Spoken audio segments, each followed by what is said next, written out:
دوسری شرط ہے کہ نماز پڑھنے والے کا وہ لباس جس سے اس نے اپنی شرمگاہ کو ڈھانپا ہو احتیاط واجب کی بنا پر مباح ہو، یعنی اس کی اپنے پیسوں کی خریدی ہوئی ہو، چوری نہ کی ہوئی ہو، کسی سے چھین کر نہ پینی ہو۔ بس اگر ایسا شخص جو جانتا ہو کہ غصبی لباس پہننا حرام ہے یا کوتاہی کی وجہ سے مسئلے کا حکم نہ جانتا ہو اور جان بوجھ کر اس لباس کے ساتھ نماز پڑھے تو احتیاط کی بنا پر اس کی نماز کیا ہے؟ باطل ہے۔ لیکن اگر لباس میں وہ چیزیں شامل ہوں جو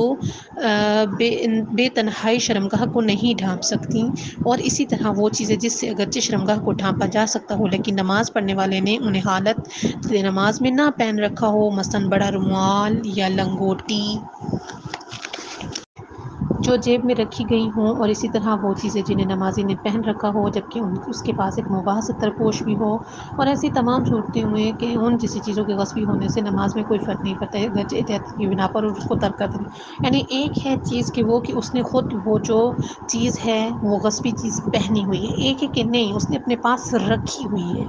اگر پہنی ہوئی ہے تو نماز باطل ہے، اگر رکھی ہوئی ہے تو اس سے اس کی نماز کیا ہے؟ باطل نہیں ہوتی۔ جو شخص یہ جان